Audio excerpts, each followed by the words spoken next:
Hi, I'm Phil Brock. This is Brock Your Block, and we're standing in a classroom at Emeritus College Santa Monica this week. And I'm going to introduce you to a very special person here in Santa Monica. Jerry, good to see you. What's your last name, Jerry? Rosenblum. And Jerry, you're how old? 93 years, but not old.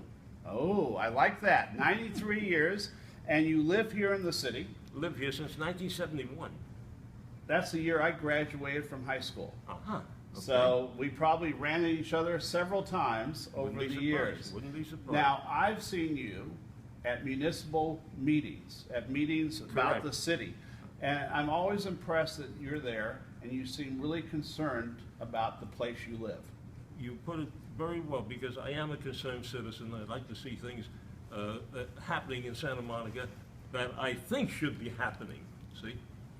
And one of the things is the Santa Monica Civic Auditorium, as you well know. We sat at the same table a couple of years ago. We were discussing the future of the Santa Monica Civic Auditorium, and I haven't changed my ideas. Okay, good. I still think that the Santa Monica Civic Auditorium should be used for what it was built for, a theater for performing arts.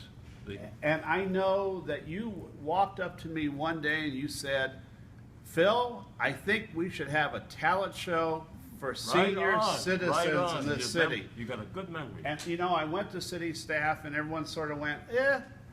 So tell me, are there a lot of talented seniors in Santa Monica? There's so many talented seniors that I know here in Santa Monica who would love to get up on the stage and do their bit. See? And I know that you're a singer. Yes. And an entertainer, because I went to the Edgemar Stages last month and saw you in a senior talent show. Yes. That was presented by Michelle Danner's acting class. Correct. You were fantastic. Well, you anchored thank the you show. so much. Yes, sort of, yeah. Well, you did. You anchored the show. I guess I did. All right, Yes. and gave the closing song. So you think City of Santa Monica, the Recreation and Parks Department should put on more senior acting opportunities and a senior talent show yearly or semi-annually? Yearly. Okay. Yearly, see? And a perfect venue for it would be the Martin Luther King Auditorium. Okay. Well, I would come up with another one, Miles Playhouse. I think Miles Playhouse at Reed Park would be great too. I've entertained the Miles Playhouse, but I would prefer the Martin Luther King. Okay, so I'll see if I be arranged. I'll see if I can They make do that have happen. a piano on the stage, see? And I know great pianists that would be wonderful for this particular Ah, show. very Absolutely. good. He accompanies me right here on that piano every Thursday. Really? You moved to Santa Monica, and I understand you worked for what at the time was the top men's clothing store in Santa Monica, Mike Caruso. Absolutely. And you sold clothes. Was. Did you sell a lot of clothes? You better believe it. Yeah? Sprint is in the same location now. That's my cell phone company. Right. And when I tell the salesman in Sprint that on this spot where he's standing, I sold $1 million worth of clothing, he don't know $1 what I'm million talking about. worth of clothes. At over 12 years. So that's why Mike Caruso could be a board member at the Boys Club and help out around the city. And be a charter member at the Riviera Country Club. There you go. Well, that's good. So tell me a little bit about, you were born in New York? Born in Brooklyn, Williamsburg section of Brooklyn. And tell me a little bit about your life. Well, I grew up during the Depression, really, see, in the 30s. And unfortunately, I lost my father when I was only 12 years old. He passed away in 1934. He was a New York cab driver. See? And during the 20s, he did very well. The Roaring 20s, we all remember that. But after the crash, things changed very much so. See? Nobody had money to ride in taxi cabs. So as a result, he had to work 12, 14 hours a day to keep a roof over our heads, you see? And money was very tight, see? And when I was 12, 13 years old, I was working, going around the drugstores, asking if they have any deliveries that I could deliver in the hopes of getting a 5-cent or a 10-cent tip from a customer. See, they delivered medicine in those days, see? So I always had change in my pocket. I never had to ask my mother for an allowance. You know, it's funny, here I was talking to our former mayor, Bob Holbrook. Yes. And he told me a story yesterday at breakfast about how he used to deliver prescriptions for a pharmacy on Montana Avenue when he was going to Samuel High and USC. Yes. So it's continued on for quite a while. Go ahead. Well, at age 14, I got a steady job working in a drugstore in the neighborhood. See? I worked from 3 until 9. See?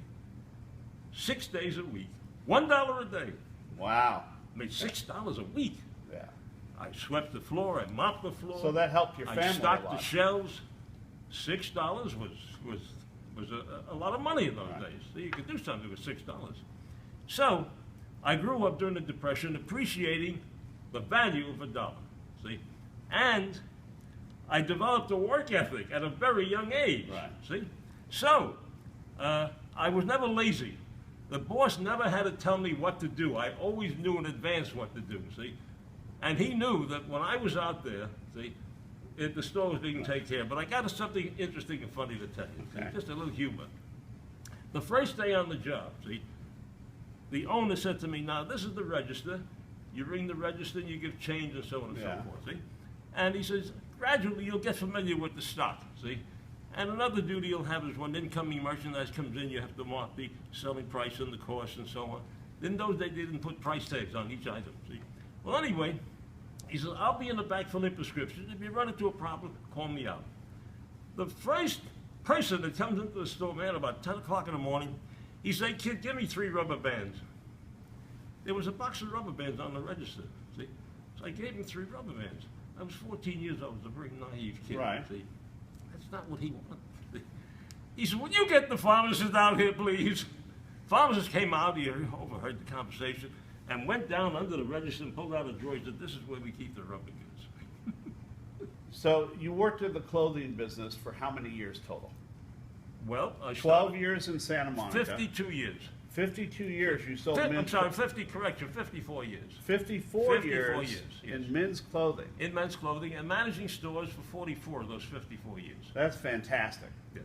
And you started work at 14.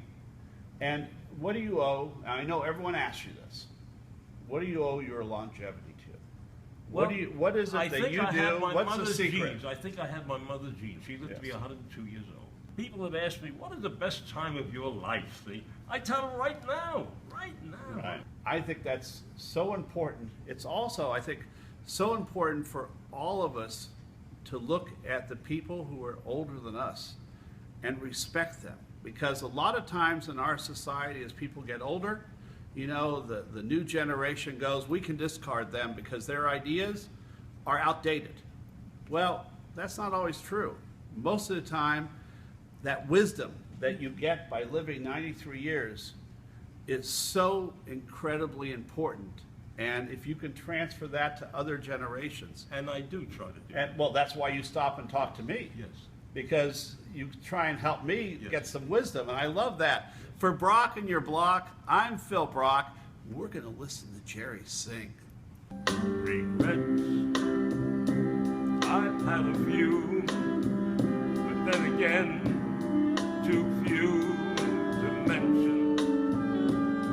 I did what I had to do and saw it through without exemption.